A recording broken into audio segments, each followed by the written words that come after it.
할렐루야. 우리 수요에 보신 여러분들을 주님의 이름으로 환영합니다.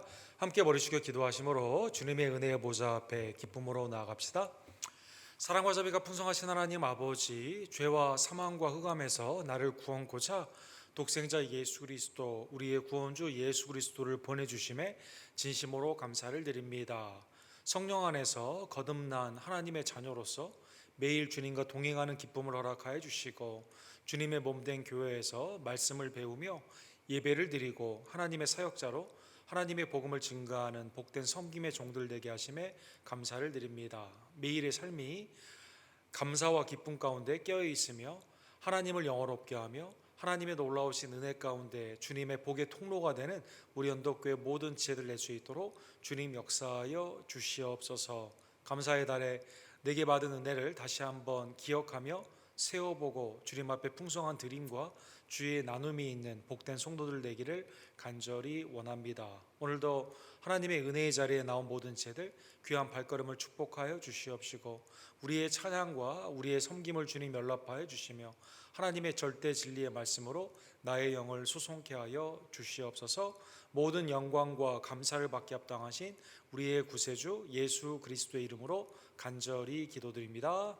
아멘.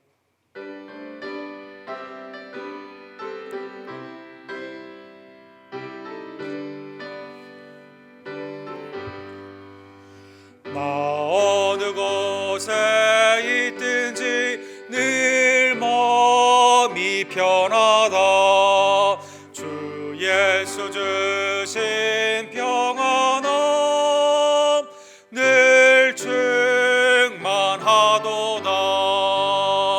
나의 마음속이 늘 평안해. 나의 마음속이 늘 평안해. 악한 죄 파도가 많으나 마음이 늘 평안해. 내 마음에 솟는 영생수 한없이 흐르니 목마름 다시 없으며 늘 평안하도다. 나의 마음속이 늘 평안해. 나의 마음속이 늘 평안해. 악한 죄 파도가 많으나 마음이 늘 평안해. 참되신 주의 사랑은 형언치 못하네. 그 사랑 내 마음 여시고 소망을 주셨네. 나의 마음속이 늘 평안해. 나의 마음속이 늘 평안해. 악한 죄 파도가 많으나 마음이 늘 평안해. 주 예수 온갖 고난을 왜 몸소 당했나. 주 함께 고난 받으며 멸류관 얻겠네. 나의 마음속이 늘 평안해. 나의 마음속이 늘 평안해. 악한 죄 파도가 많으나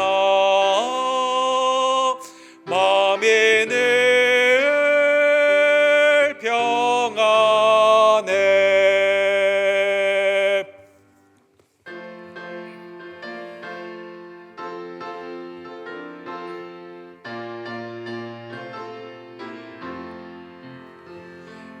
물 위에 생명줄 던지어라.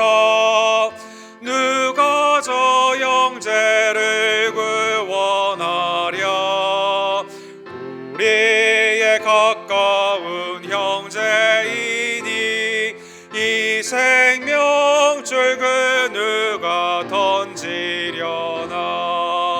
생명줄 던져 생명줄 던져 물속에 빠져간다. 생명줄 던져 생명줄 던져 지금 곧 건지어라. 너 빨리 생명줄 던지어라. 형제여 너 어찌 지체하나.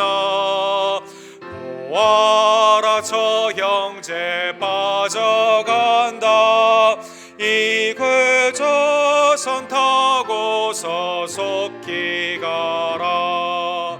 생명줄 던져 생명줄 던져 물속에 빠져간다.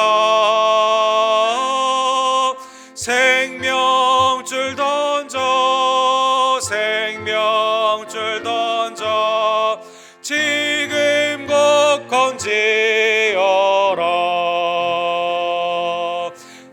넣어서 생명줄 던지어라. 저 형제 지쳐서 허덕인다.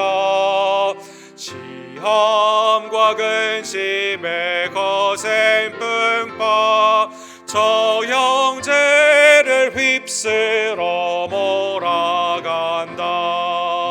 생명줄 던져 생명줄 던져 물속에 빠져간다. 생명줄 던져 생명줄 던져 지금 곧 건지어라. 위험한 풍파가 곧 지나고 건너편 언덕에 이르리니. 형제여 너 어찌 지체하나. 곧 생명줄 던져서 구원하라. 생명줄 던져 생명줄 던져 물속에 빠져간다. 생명줄 던져 생명줄 던져 지금 곧 건지어라. 아멘. 하나님, 오늘도 감사의 달에 수요 예배로 나를 불러주심에 감사를 드립니다. 영원한 감사의 자목, 우리의 구원주 예수 그리스도의 십자가의 대속의 은혜와 부활의 생명의 은혜를 잊지 아니하며 온전히 주님 앞에 감사로 영광 돌리는 하나님의 복된 종들 될 수 있도록 주님 역사하여 주시옵소서. 한 해 동안 나의 심령과 가정과 교회를 지키고 에베네셀의 은총으로 지금까지 인도해 주신 주님의 인도하심에 진심으로 감사를 드립니다.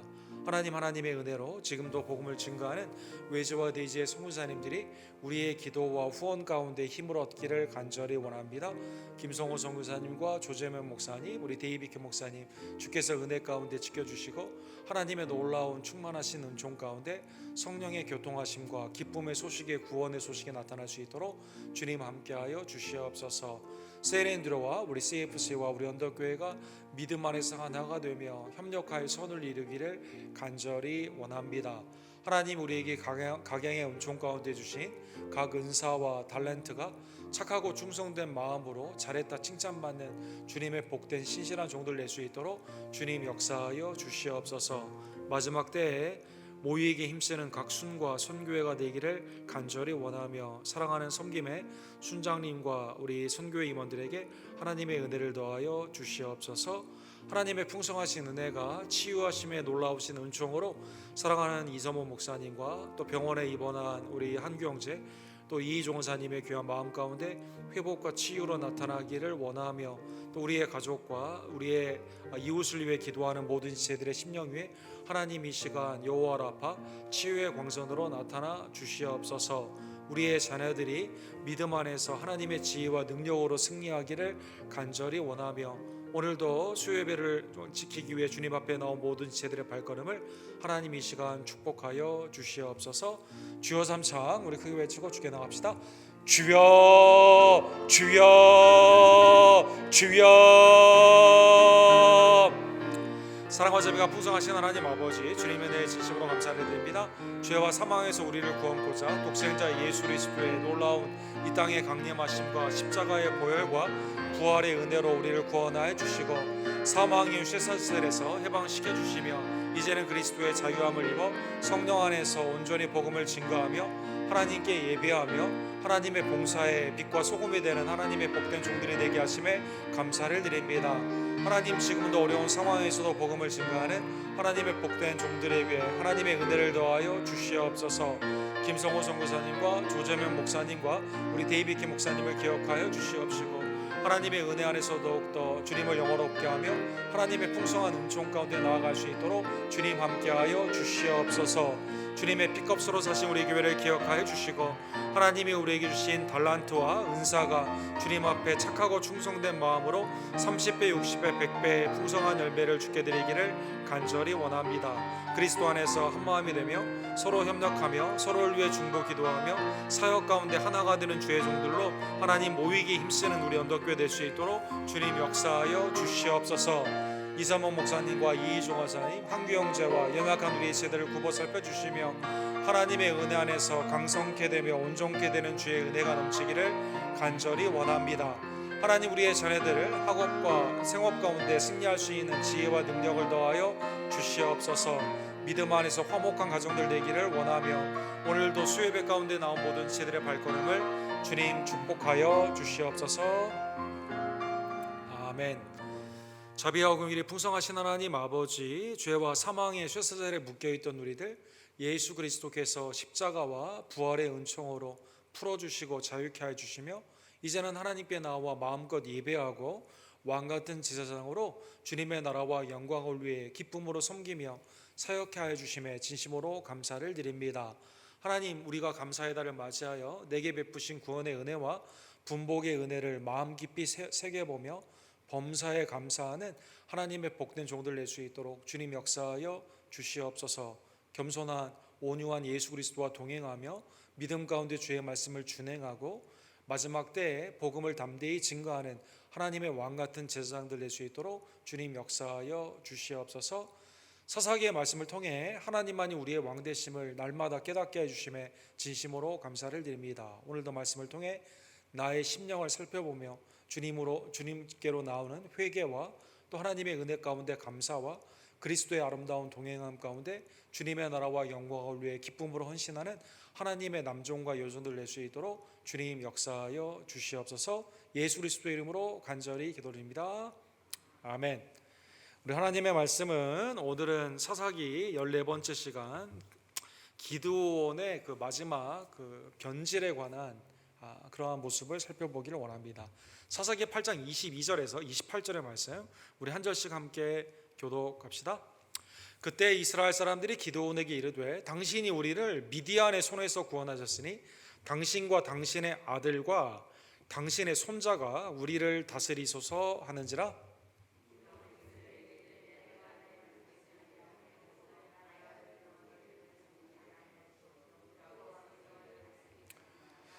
기드온이 또 그들에게 이르되 내가 너희에게 요청할 일이 있으니 너희는 각기 탈취한 귀고리를 내게 줄지니라 하였으니 이는 그들이 이스마엘 사람이므로 금 귀고리가 있었음이라.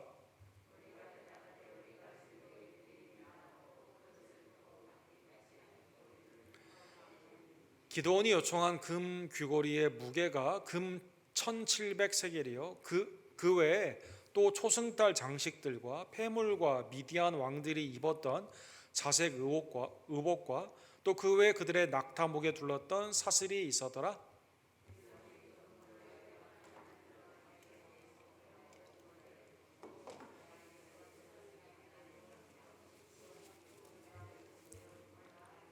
같이 읽겠습니다. 미다안이 이스라엘 자손의 앞에 복종하여 다시는 그 머리를 들지 못하였으므로 기드온이 사는 40년 동안 그 땅이 평온하였더라. 아멘. 우리 기드온의 변절에 관한 우리 하나님의 은혜의 말씀을 상고해 보기를 원합니다. 여러분, 그 미국의 농수산부에 의하면 우리가 먹고 마시는 그 음식이나 식료품이 그 1년에 30%에서 40%가 그냥 먹지 못하는 상태에서 이 변질이 돼가지고 또 이게 그 기간이 지나서 이렇게 버리게 되는 경우가 많다고 합니다. 전 세계에 보면 약 20%가 기아 가운데 고생하고 있는데, 사실 미국에서 버려지는 이 음식만 잘 관리만 된다 하더라도 세계의 기아의 문제를 해결할 수 있다고 합니다. 여러분, 요즘 그 인플레이션, 시장에 가서 장을 보면 제품이 전에보다 좋지도 않은데 값이 굉장히 비싼 것을 알 수가 있죠. 우리 지난주에 그 CBS에서 하는 그 60 미닛이라고 하는 프로그램을 제가 잠깐 보게 되었는데, 거기에 보니까 왜 항구에는 배들이 물품의 선적을 가지고 LA 포트 앞에만 벌써 70에서 80여 개의 배들이 이렇게 지금 짐을 내리려고 하고 있는데 짐을 내리지 못하고 있거든요. 어떤 배는 지난 5월 달에 왔는데 지금 11월 아닙니까? 아직까지 선적을 못하고 있다고 합니다. 왜 이런 일이 있냐? 일단 항구에 있는 문제가 있고, 또 내리는 일하는 사람들의 문제가 있고, 그거를 옮기는 트럭에 관련되어 있는 사람이 있고, 또 거기에 관련되어 있는 웨어하우스의 문제가 있고, 다 서로 잘못이다라고 말을 하면서 이 과정 가운데 특별히 음식물이 그냥 내리자마자 버려야 되는, 썩게 되는 그러한 일들이 되고 있다고 합니다. 그래서 우리가 생각하게 되면 참 영원한 것이 없고, 때에 따라 정말 모든 사람이 합력하여 이 세계가 돌아가는, 자기 일에 충성된 사람들만이 있어야만 이 세계가 돌아가는 것을 이것을 통해 알 수가 있는 것이죠. 이 체인 중에 하나라도 자기의 위치를 지키지 않고 하나라도 이게 문제가 생기게 되면 전체가 이렇게 큰 피해를 보는 것을 우리는 그 팬데믹의 상황 가운데, 이 물건이 없고 또 이 가운데 요즘 터키도 구하기가 어렵다고 할 정도로 음식물을 구하기 없다 할 정도로 왜 이런 일이 생기게 되는가, 이러한 일들이 우리 가운데 많이 있는 것이죠. 사랑하는 성도 여러분, 오늘 본문에 보면 하나님께서 처음에 매우 비겁하고 어떻게 보면 미약하고 자기의 소명을 받기 싫어서 하나님을 테스트했던 기드온을 몇 번에 거쳐서 훈련을 시키고 승리를 주신 후에 이 기드온이 그 승리의 그 은혜를 하나님께 영광으로 돌리지 못하고 변질되어 가는, 자기의 자리를 지키지 못하는 한 사사를 우리가 보게 되게 됩니다. 우리 지난주에 본 것처럼 기드온은 승리를 한 후에 복수를 막 하게 되죠. 도와주지 않았던 숙곡과 부두엘 사람들을 그냥 비참하게 죽이게 됩니다. 또 그 미디안의 왕들을 죽이는데 어린 아이를 갖다가 네가 죽이라고 하면서 그 집안의 식구들을 죽이는 그러한 일들을 하는 것을 볼 수가 있습니다.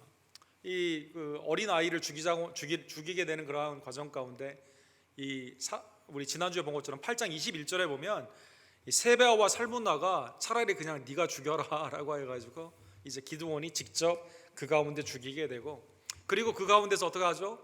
이 전리품, 사실 영적인 전쟁 가운데는 전리품을 가져오면 안 되거든요. 여기에 보면 초승달 장식이 있는 그러한 전리품을 기드온이 가져온 것을 볼 수가 있습니다. 잠언 12장 10절에 보면 이 의인은 자기의 가축의 생명을 돌보나 악인의 긍휼은 잔인하니라, 이렇게 되어 있습니다. 의인은 한 사람 한 영혼을 굉장히 소중히 여겨요. 근데 자기의 가축의 생명을 돌본다, 이렇게 나와 있습니다. 심지어 자기 짐승들의 생명도 오늘날로 말을 하면 우리의 주위에 있는 개나 고양이나 우리의 주위에 있는 이웃뿐만 아니라 내게 맡겨진 짐승들까지도 소중히 여긴다는 것입니다. 그러나 악인은 그렇지 않습니다. 이 자기에 맡겨진 것을 그냥 긍휼이 아니라 학대와 압제로 생각을 하게 되고 생명을 아주 경시하는 그러한 일들이 나타나게 되는데, 이 기드온이 그러한 모습이었다라는 것입니다. 이방의 그 우상들의 그 신과의 전쟁 가운데는 전리품을 가져오지 않아야 되는데 여리고성을 무너뜨린 후에 아간이 신할의 외투와 금과 은이 갖고 싶어서 그걸 몰래 가져와서 이스라엘이 그 다음에 전쟁에 패하게 되잖아요. 그것처럼 기드온이 탐욕 가운데 하나님의 전리품을 가져오면 안 되는데 전리품을 가져올 뿐만 아니라 악인들을 이방인보다 더 악하게 더 잔인하게 죽이는 그러한 모습이 나와 있다는 것입니다. 오늘 본문에 보면 이러한 모든 과정을 바라본 백성들이 영적으로 지각이 깨어있는 사람이 없어요. 그래서 22절에 보면 이 사건이 있은 후에 바로 백성들이 뭐라고 말을 하냐면 이렇게 말을 합니다. 당신이 우리를 미디안 손에서 구원하였으니 당신과 당신의 아들과 당신의 손자가 우리를 다스리소서. 사랑하는 성도 여러분, 미디안에서 구원한 것은 기드온이 한 게 아니거든요. 기드온은 미디안 사람들이 무서워가지고요, 이 밀의 타작의 그 추수의 시기에도 포도주 포도를 밟는 그 포도 틀에서 사실 숨어 있었거든요. 강한 용사라고 하나님이 불렀지만 하나님을 시험하고 그걸 믿지 않았거든요. 또 하나님이 이러한 가운데 전쟁에서 수를 줄여가지고 300명으로 줄이지 않습니까? 사사기 7장 2절에 보면 수를 줄이는 그 의미가 나와 있어요. 하나님이 이렇게 말을 합니다. 이스라엘이 나를 거스러 스스로 자랑하기를 내 손이 나를 구원하였다 할까 함이니라. 이 기드온의 입장에서는 다다익선인데 하나님은 300명으로 줄입니다. 이 줄인 이유가 뭡니까? 혹시 승리를 하게 되면 하나님의 공로, 하나님의 승리의 그 감사가 아니라 내가 수가 많아서 내 힘이 셌기 때문에 이렇게 됐다라고 생각을 할까, 하나님이 그거를 방지하기 위해 그렇게 했는데 이스라엘은 어떻게 생각합니까? 기드온이 잘했기 때문에 기드온이 왕이 될 뿐만 아니라 이방 왕처럼 어떻게 하죠? 그 집안이 왕이 되는 거예요. 아들이 왕이 됩니다. 손자가 왕이 되어 달라는 그러한 부탁을 하게 되었다는 것입니다. 사랑하는 성도 여러분, 승리의 요인이 하나님에서 인간으로 바뀌게 되는 이것, 또 하나님의 그 다스림 통치를 기뻐하지 아니하고 인간을 왕으로 세우려고 하는 모습이 이스라엘 백성들 가운데 영적인 지각이 없기 때문에 이러한 현상으로 나타나게 되는 것이죠. 사랑하는 성도 여러분, 신명기 17장에 보면 가나안 땅에 입성을 앞둔 이 두 번째 세대 이스라엘에게 모세를 통해서 하나님이 미리 말씀하여 주시게 됩니다. 너희가 가나안 땅에 들어가게 되면 이방의 왕들이 있는데 혹시 이방의 왕들을 보고 너희도 왕을 달라고 할 때가 올 수도 있다는 것입니다. 그때 너희는 잘 생각해야 된다는 것이죠. 그래서 15절에 보면, 신명기 17장 15절에 보면 그때 순서가 있어요. 어떻게 해야 됩니까? 첫 번째 가장 중요한 것은요, 하나님이 택한 자를 왕으로 해야만 됩니다. 하나님이 택한 자를 반드시 이렇게 돼 있어요. 반드시 내 하나님 여호와께서 택하신 자를 내 위에 왕으로 세울 것이며, 내 위에 왕으로 세우려면 내 형제 중에서 한 사람을 할 것이요 내 형제 아닌 타국인을 내 위에 세우지 말 것이며, 이렇게 되어 있습니다. 자, 우리가 원해가지고 이 사람 왕 삼고 이 사람 해야 된다, 이게 아닙니다. 민주주의가 아니에요. 당시에 있어서 테오크라시, 하나님의 경영이 제사장의 나라로 이스라엘 가운데 나타나기 때문에 하나님이 택한 자로 해야만 되는 것입니다. 그리고 그 17장 후반부에 보면 그렇게 하고도 이방의 왕들과는 다른 왕이 되어야만 됩니다. 그래서 금지 조항이 나와 있습니다. 금지 조항은 뭡니까? 애굽에 가서 군말을 달라고 해서는 안 돼요. 이 스탠딩 아미, 군사들을 내가 주둔을 하면서 군대에 의지해서는 되지 않습니다. 또 아내나 첩을 많이 두면 안 돼요. 나의 삶이 그 정욕 가운데 나아가지 않도록 군사력, 두 번째는 정욕, 세 번째는요, 재물을 많이 가지면 안 됩니다. 은과 금을 탈취하거나 쌓아놓으면 되지 않습니다. 하나님이 이스라엘이 너희가 왕을 원할 때가 오게 될 때 이 원칙을 잘 생각해라는 것입니다. 근데 오늘 본문에 보면, 아니 이건 신명기 17장이고 지금은 사사기 8장 아닙니까? 지금 이 말씀을 기억하는 사람이 없습니다. 백성들이 원하기 때문에 다 이 가운데 그냥 기도는 네가 왕이 되라는 것입니다. 필수사항이 있습니다. 왕으로 하나님이 택하는 자는 필수사항이 있어요. 그건 뭐냐면 두 가지의 역할을 해야 되는데, 하나는 하나님의 말씀, 주야로 묵상해야 됩니다. 하나님의 말씀 중심. 또 하나는 제사장을 둬야 돼요. 제사장. 그러니까 하나님의 통치가 주권 가운데는 왕으로 나타나지만 예배 가운데는 제사장으로 나타나거든요. 내가 내 마음대로 이거 두 개를 다 겸하여 하면 되지 않습니까? 사랑하는 성도 여러분, 이것이 오늘 본문의 사사기에서 한 예가 나오고, 두 번째 더 확실한 예가 사무엘 시대에 나타나게 됩니다. 사무엘 시대. 사무엘상 8장에 보면 사무엘이 이제 연로했거든요. 근데 그의 아들들이 온전하지가 못했어요. 그러니까 이제 이스라엘이 뭐라고 말을 하냐면 우리에게 왕이 필요하다라고 말을 하게 됩니다. 그래서 사무엘상 8장 7절에 보면 하나님이 이 얘기를 듣고 이렇게 말씀하세요. 백성이 내게 한 말을 다 들으라. 오케이, 그 말 잘 들으라는 것이죠. 그리고 이렇게 말씀하세요. 이는 그들이 너를 버림이 아니요 나를 버려 자기들의 왕이 되지 못하게 하리라. 하나님이 살아계시고 하나님이 왕 되신데, 사무엘 당시에도 사랑하는 성도 여러분, 회개 가운데 있는 미스바의 성회 가운데 블레셋 사람이 쳐들어와도 예배 가운데 하나님을 온전히 섬기게 되면 하나님이 승리하게 해주시거든요. 하나님의 은혜 가운데 주님만을 바라보고 왕 되신 하나님을 믿고 섬기게 되면 걱정할 필요가 없거든요. 그럼에도 불구하고 이스라엘이 당신의 아들들은 온전하지 못하니까 우리는 하나님의 말씀의 선지자나 그 사무엘을 어떻게 보면 사사의 역할로 봐도 되는데, 우리는 그게 아니라 왕이 있어야만 되겠다는 것입니다. 사무엘이 이걸 요구하는 이스라엘에게 너희들이 원하는 왕은 어떠한 모습이냐, 이방인처럼 왕이 있어야 된다 그러는데, 왕이 되면, 왕이 이방인과 같은 왕들이 있으면 세 가지의 현상이 너희에게 피해로 돌아간다라고 말을 합니다.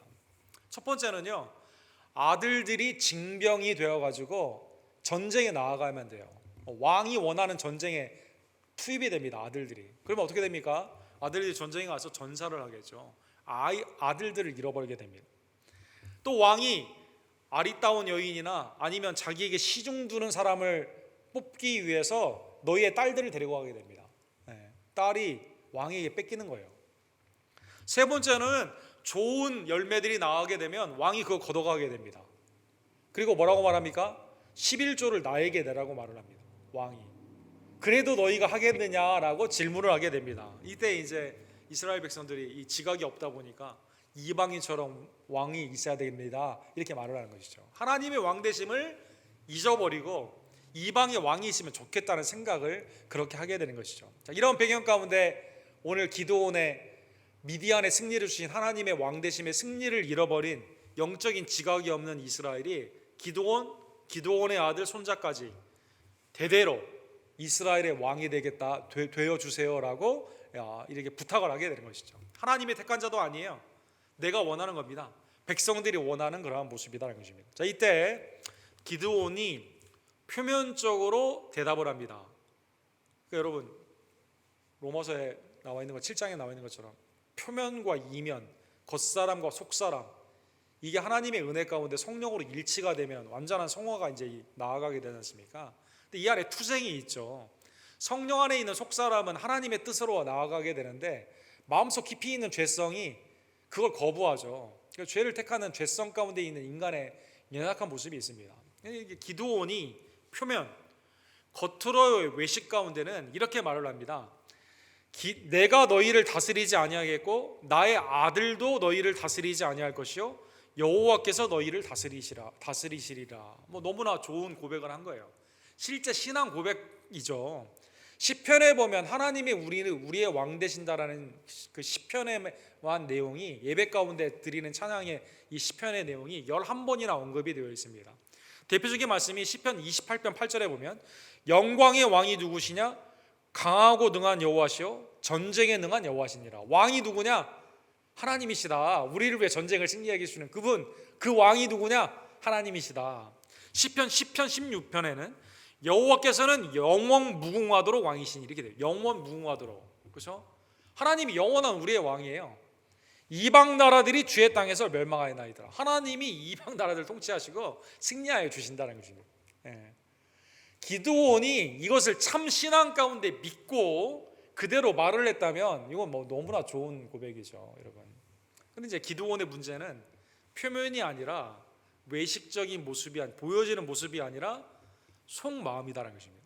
기드온이 이렇게 말을 해놓고 24절에 보면 좀 엉뚱하게 생뚱맞게 부탁을 합니다. 뭐라고 말을 하냐면 금을 좀 나에게 달라라고 말을 합니다. 이 부분에 보면 내가 너희에게 요청할 일이 있으니 너희는 각기 탈취한 귀고리를 내게 줄지니라 하였으니 이는 그들이 이스마엘 사람이므로 금 귀고리가 있었습니다. 본문에 보면 이제 이스마엘 사람들이다 이렇게 나와 있는데 여기 이스마엘 족속이다 이런 뜻이 아니라 당시의 상인들을 그냥 통칭하여 이스마엘이라는 그 표현을 씁니다. 창세기 37장에 보면 요셉이 이제 형제들로부터 그 부동에 빠진 후에 이제 거기에서 이제 구출이 되어서 이제 팔리지 않습니까? 이스마엘 사람들에게 팔리게 되는데 이 상인들의 거간들 그 당시에 있어서 상인들을 다 통틀어서 이스마엘 사람들이라고 했는데 아마 이제 기드온이 왕으로 요청한 사람들이 굉장히 부자들이 와서 요청을 했던 것 같아요. 그러니까 이제 그걸 보고 그러면 나에게 금을 좀 달라 이렇게 말합니다. 탈취한 귀고리, 금 귀고리, 그것도 금 귀고리라고 정확히 말해요. 이걸 달라라고 말을 한 것입니다. 이 외식 겉으로는 신앙을 말을 했는데 속으로는 딴 생각이 있었다는 것이죠. 여러분 누가복음 16장 13절과 14절에 보면 하나님과 재물을 겸하여 섬길 수가 없어요. 한 사람이 두 주인을 섬길 수가 없는데 하나는 중하고 하나는 경하다. 그러면서 너희는 하나님과 재물을 겸하여 섬길 수가 없느니라 주님이 이렇게 말씀하십니다. 이때 바리새인들은 돈을 좋아하는 자들이라 이 모든 것을 듣고 비웃었다 이렇게 나와 있습니다. 성경에 보면. 아니 당연하죠. 재물과 하나님을 겸할 수 없다. 이건 성경에 굉장히 관통하는 주제 아닙니까? 근데 바리새인이 옆에 있다가 성경을 가르치는 사람들 아닙니까? 그런데 이걸 보다가 비웃었다 이렇게 되십니다. 왜? 속으로는 돈을 좋아하거든요. 이게 겉모습과 속에 있는 의도가 완전히 달랐다는 것입니다. 사랑하는 성도 여러분, 기드온은 그러면 왕이 되려고 하는 권력이 아니라 왜 재물, 금을 택했을까요? 이거 한번 생각해 볼 필요가 있죠. 이 말씀을 생각해 보면 이스라엘이 왜 왕을 요구했는가 여기에 대한 생각을 해볼 수가 있습니다. 기드온이 왕이 된 그 시도가 뭡니까? 미디안에서 네가 우리를 구원했다. 전쟁에 능한 자로 생각을 했다는 것입니다. 또 다른 예를 생각해 보면 사무엘상 아까 우리가 본 것처럼 사무엘에게 왕이 있어야 된다고 하는 이스라엘 백성들이 처음에 요구할 때 이렇게 요구를 합니다. 우리도 다른 나라들 같이 되어 우리의 왕이 우리를 다스리며 우리 앞에 나가서 우리의 싸움을 싸워야 할 것이니라 하는지라 이렇게 말합니다. 즉 왕이 있어서 당시에 기드온의 시대도 마찬가지고 그 사무엘의 시대도 마찬가지고 뭘 생각을 합니까? 왕은 우리를 대신해요. 나가서 싸워야만 해요. 나가서 싸워가지고 승리를 해야 돼요. 그게 왕의 가장 중요한 역할입니다. 왕의 가장 중요한 책무는 앞에 나가서 승리해서 싸워야만 된다는 것입니다. 그리고 승리하여 우리에게 승리를 가져다 줘야 된다는 것입니다. 사랑하는 성도 여러분, 하나님께서 이제 이스라엘의 이 요구 가운데 너를 버린 게 아니라 나를 버린 거다라고 말씀하시면서 궁극적으로 그 말을 듣고 이제 처음에 기름을 부은 왕이 있죠. 다른 사람들보다 머리가 하나 더 있을 정도로 건장한, 그죠? 그 처음에는 싸움에 능했던 사울을 이제 기름을 붓게 됩니다. 사무엘상 17장에 보면 그런데 사울이 왕됨의 책임이 안 되는 장면이 나와 있어요. 자, 이 장면은 사랑하는 여러분, 블레셋의 골리앗이라고 하는 거인이 나와서 너희 중에 한 명 나오라고 1대1로 싸워가지고 서로 이기는 사람이 그 백성을 대신해 이기기 때문에 진 사람은 모든 게 다 굴복한다라는 할 때 누가 안 나갑니까? 사울이 안 나갑니다. 사랑하는 여러분, 이스라엘에서 제일 장군 싸움을 잘하는데 다윗의 가문으로 말을 하면 첫 형인 엘리압 제일 키가 크고 장대하거든요. 또 지금 사울왕의 군대에 지금 군대장을 맡고 있어요. 엘리압이 나가야 되는데 안 나갑니다. 사랑하는 성도 여러분, 사무엘상 17장 33절에 보면 다윗이 왔어요. 자기가 나가야 되는데 다윗에게 하나님이 긍휼과 평강이 너에게 있기를 원한다 하면서 자기의 군복을 입혀주고 나가라고 합니다. 내가 가서 저 블레셋 사람과 싸울 수 없으니 너는 소년이요 그는 어려서부터 용사임이라. 너 뭐 처음에 못 나간다고 했다가 내가 사자와 곰도 이겼다. 할례 받지 못한 저 사람이 우리를 지금 이렇게 만오리 하는데 내가 나아가서 하나님의 이름으로 여호와 이름으로 싸우겠다라고 하게 되니까 자기의 군복을 입혀줍니다. 이게 답니다. 즉 기드온이 이스라엘의 생각에 왕을 거절한 이유는 책임을 회피하는 겁니다. 책임을 회피하는 겁니다. 그 대신에 뭘 갖기를 원해요? 돈을 갖기를 원하는 거예요. 명예와 돈을 갖기를 원하는 겁니다. 책임은 없고 그 가운데 있는 명예만 갖기를 원했기 때문에 그렇게 했다는 것입니다. 자, 이제 기드온이 너희 장식품 금을 좀 달라고 말합니다. 백성들이 어떻게 합니까? 백성들은 이 뜻을 기드온이 왕이 되는 거구나라고 생각을 합니다. 그래서 오늘 보면 26절에 보면 주는 것을 보게 되면 왕에게 주는 것을 그 표현으로 하고 있어요. 그래서 금 귀고리의 무게가 금 1700세겔이요. 엄청난 무게죠. 그 계산해 보면 19.38kg 정도 나온다고 합니다. 엄청난 무게의 금을 준 거예요. 그 외 초승달 장식과 폐물과 미디안의 왕들이 입었던 자색 의복, 또 그 외에 그들의 낙타목에 둘렀던 사슬이 있었더라. 그래서 본문에 보면 왕들이 입었던 옷, 그죠? 금은 보아주고 왕의 옷, 자색 옷을 주는 거예요. 그리고 장식품을 그 가운데 갖다 줬다는 것입니다. 무리는 어떻게 생각했어요? 기드온이 우리를 위해서 싸우는 거구나 앞으로. 그러니까 당연히 이걸 줘야겠구나라고 생각을 했다는 것입니다. 자, 그러면 이제 그 금을 받았습니다. 기드온은 그 금을 가지고 어떻게 했을까요? 오늘 본문의 27절에 보면 기드온이 그 금으로 에봇 하나를 만들어 자기의 성읍 오브라에 두었으니 온 이스라엘이 그것을 음란하게 위함으로 그것이 기드온과 그의 집에 올무가 되었더라. 사랑하는 성도 여러분, 오늘 본문에 보면 그 금으로 뭘 만들었습니까? 에봇을 만들었다 이렇게 나와 있습니다. 이걸 어디에 뒀습니까? 자기의 고향 오브라에 뒀습니다. 사랑하는 성도 여러분, 이때는 아직 하나님의 언약궤가 예루살렘이 아직 정해지지 않은 때지 않았습니까? 실로에 있었어요. 하나님의 언약궤 실로. 그리고 거기에는 대제사장과 제사장들이 있겠죠. 그렇죠? 오늘 본문에 나오는 이 에봇은 출애굽기에 나오는 대제사장의 옷이에요. 여러분, 대제사장이 속옷을 입고 구에다 이게 조끼 같은 걸 입고 12 보석이 박힌, 또 하나님의 뜻인 우림과 둠빔의 이 포켓이 이 안에 가운데 있어서 이제 하나님의 뜻을 위해 던지지 않습니까? 이 낫을 던지지 않습니까?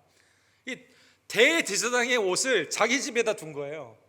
그러니까 사람들이 어떻게 하겠습니까? 하나님의 언약궤에 가서 예배를 드리지 않겠죠. 어디에 갑니까? 이 금으로 만든 에봇을 보기 위해 기드온의 집에 가서 우상을 섬김으로 말미암아 집에 올무가 되었다. 하나님을 섬기는 일에 방해가 되었다는 것입니다. 사랑하는 성도 여러분, 기드온은 그 후에 행복했을까요? 30절에서 31절에 보면 기드온이 아내가 많음으로 이렇게 됐습니다. 왕이 해야 되지 않아야 할 것만 다 하고 있는 거죠. 그의 몸에서 낳은 아들이 70명이고 70명이다. 세겜에 있는 그의 첩도 아들을 낳았으니 그의 이름을 아비멜렉이다. 아비멜렉은 우리 아버지가 왕이라는 뜻입니다. 나는 왕의 아들이라는 뜻이에요. 그러니까 왕권의 책임은 다 피하고 왕이 누리게 되는 그러한 권리만 완전히 다 차지하게 됨으로 말미암아 나중에 우리가 다음 주에도 보겠지만 기드온의 가문이 어떻게 되죠? 이 아비멜렉이 이 형제의 난을 통해 다 죽이지 않습니까? 백성들도 기드온의 가문을 잊어버려요. 이스라엘 백성들은 다시 우상을 섬기게 되는, 하나님이 주신 그 영적인 자유를 누리지 못하고 다시 우상으로 나아가게 되었다는 것입니다. 사랑하는 성도 여러분, 오늘 본문을 통해 처음에 미약한 기드온을 하나님이 쓰셨지만 하나님의 놀라우신 그 은혜를 잊어버린 기드온의 변제를 통해 신앙의 반면교사, 우리가 닮지 않아야 되는 신앙의 반면교사인 기드온을 통해 여러분과 저는 신실한 마음으로 기드온처럼 변질되지 아니하고 신실함으로 나는 나아가겠다는 결단이 있는 주의 종들 되기를 간절히 원합니다. 갈라디아 교회를 향해 바울 사도는 이렇게 말하죠. 처음에 성령으로 시작했다가 나중에 율법의 공로 가운데 아브라함의 혈육이냐 아니냐를 따지는 이 교회를 향해 이렇게 말합니다. 너희가 이같이 어리석으냐? 성령으로 시작하였다가 이제는 육체로 마치겠느냐? 그러니까 하나님의 은혜의 복음으로 구원을 받았는데 율법으로 사람들을 정죄하면서 자기의 교만으로 나아가는 갈라디아 교회를 향해 그렇게 말했다는 것입니다. 이 기드온의 모습이죠.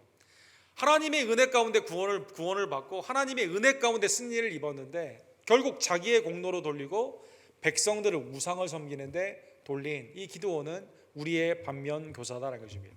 사랑하는 성도 여러분, 히브리서 11장 32절에 보면 내가 무슨 말을 더하리요? 기드온 이렇게 나왔습니다. 기드온, 바락, 삼손, 입다, 다윗 및 사무엘과 선지자들의 일을 말하려면 내게 시간이 부족하리로다. 하나님이 주신 영적인 승리 가운데 쓰임을 받은 사람의 기드온이 언급이 되어 있습니다.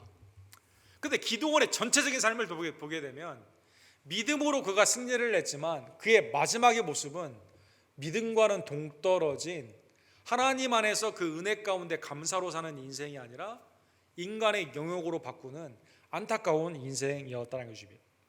고린도전서 10장 12절에 보면 고린도 교회를 향해 바울 사도가 이렇게 경고합니다. 그런즉 선줄로 생각하는 자는 넘어질까 조심하라 이렇게 말하고 있습니다.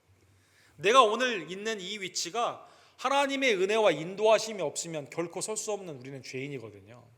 그러니까 언제나 경각심을 가지고 다 되었다, 나는 이만하면 온전하다라는 그러한 교만을 버리고 언제나 경계하며, 특별히 뭘 경계해야 됩니까? 죄를 경계해야만 되는 것이죠. 사탄의 미혹을 경계해야만 되는 것이죠. 주님이 나를 어떻게 구원했는가를 늘 깨달으며 그 마음 가운데, 왜 다윗이 하나님의 마음과 합한 사람입니까? 다윗은 그것을 잊지 않았거든요. 하나님의 은혜를 잊지 않았거든요. 그래서 여러분과 제가 기도원을 반면교사로 삼아 여러분과 저는 은혜 가운데 언제나 겸손한 주의 종들 되기를 간절히 원합니다. 히브리서 3장 6절에 보면 우리의 왕 그리스도는 언제나 신실했습니다. 하나님의 아들로서 이 땅에 오신 예수님은 섬김을 받은 것이 아니라 섬기려 오신 그 사역을 온전히 수행하셨다는 것입니다. 무리가 아무리 많이 따라온다 하더라도 그거를 인기에 영합하는 일로 하지 않았어요. 무리가 왕으로 삼으려고 한다 하더라도 주님은 그게 여론의 뜻이 하나님의 뜻이 아닌 것을 알고 있었습니다. 주님은 우리에게 주신 그 구원의 은혜를 주시기 위해 이 땅의 왕권이나 군사권이나 경제권이 아니라 고난의 십자가를 그대로 주시고 우리의 구원을 사망과 사탄의 권세에서 구원해 주시기 위해 십자가와 부활의 은총을 우리에게 그대로 수행하셨다는 것입니다. 히브리서 3장 6절에 보면 그래서 그리스도는 하나님의 집에 맡은 아들로서 그와 같이 하셨으니, 모세가 종으로서 순전하게 충성했는데 예수님께서는 하나님의 아들로 여러분과 저에게 온전하게 충성하셨거든요. 하나님께 충성하셨거든요. 그래서 우리가 소망의 확신과 자랑을 끝까지 굳게 잡고 있으면 우리도 주님을 끝까지 붙잡고 있어야 됩니다. 신실해야만 됩니다. 우리는 그의 집이니라. 그리스도께서 신실하게 나를 섬겨주셨던 그 은혜를 기억하며 나도 그 은혜를 잊지 않고 신실하게 주님 앞에 나아가는 주의 종들 되기를 간절히 원합니다. 고린도전서 4장 1절과 2절에 보면 바울 사도께서 이렇게 권면하십니다. 우리 마지막으로 읽고 마치도록 하겠습니다. 사람이 마땅히 우리를 그리스도의 일꾼이요 하나님의 비밀을 맡은 자로 여길지어다. 그리고 맡은 자에게는 구할 것은 충성이니라. 하나님 여러분과 저에게 복음을 위탁하여 주셨습니다. 하나님의 일꾼으로, 새 언약의 일꾼으로 이제 주님을 위해 일하라고 말씀하여 주셨습니다. 여러분과 제가 이게 내 공로다, 나는 다 되었다 라는 교만이 아니라 맡은 자로서 하나님의 이 은혜를 잊지 않고 충성 가운데 신실함으로 주님을 겸손히 섬기는 하나님의 백성들 되기를 간절히 원합니다. 사랑하는 성도 여러분, 음식도 변질되면 먹을 수가 없습니다. 하나님이 일을 하는데 신앙이 변질되게 된다면 하나님의 나라에, 하나님의 일에 참여를 할 수가 없다는 것입니다. 여러분과 저는 언제나 그리스도 안에서 주님을 신실하게 섬김으로 말미암아 주님이 우리에게 맡겨주신 그 일들을 온전히 수행하고 온전히 마치는 하나님의 신실한 남종과 여종들 되기를 간절히 원합니다. 기도합시다. 사랑과 자비가 풍성하신 하나님 아버지, 하나님께서 우리를 죄와 사망, 하나님의 심판에서 구원코자 이 땅의 독생자 예수 그리스도를 보내주시며 우리에게 오신 예수 그리스도께서는 하나님의 이 은혜의 부르심, 그 소명과 보내심의 사명을 잊지 아니하고 십자가까지도, 우리의 죄의 수치까지도 감당하시는 놀라운 신실한 우리의 참 왕이셨습니다. 하나님의 이러한 놀라운 은혜를 우리 마음판에 늘 새기며 하나님이 이 구원의 사역 가운데 우리도 지금 그 보내심과 부르심 가운데 있음을 다시 한번 깨닫고 맡은 바 구할 것은 충성임을 깨달으며 온전히 선줄로 생각하는 자 넘어질까 조심하라는 하나님의 경계의 말씀을 깨닫고 나의 공로와 나의 생각과 자만이 아닌 오직 그리스도를 섬기는 겸손과 온유함 가운데 주의 일을 감당하는 하나님의 백성들 될 수 있도록 주님 역사하여 주시옵소서. 하나님 나라의 일꾼으로 세움받았음이 얼마나 귀중한 것인가를 다시 한번 깨달으며 하나님의 매일의 삶 가운데 주어진 귀한 사명들을 매일 기억하고 신실함과 충성함으로 온전히 감당함으로 말미암아 주님이 오시는 그날 잘했다 칭찬받는 착하고 충성된 모든 주님의 종들 될 수 있도록 주님 역사하여 주시옵소서. 예수 그리스도의 이름으로 간절히 기도드립니다. 아멘. 주신 말씀 기억하시면서 342장 우리 함께 찬양 드립시다.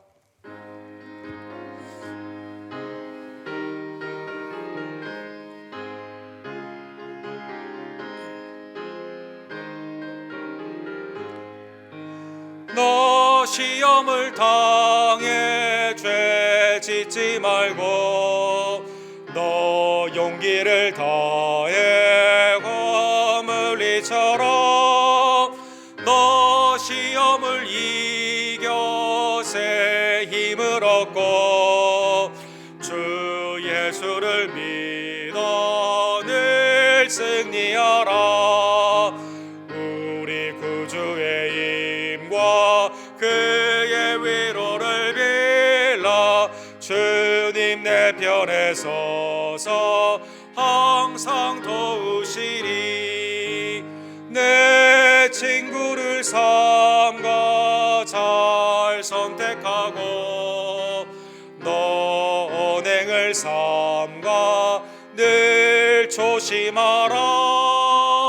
너 열심을 다해 늘 충성하고 온 정성을 다해 죄 봉사하라.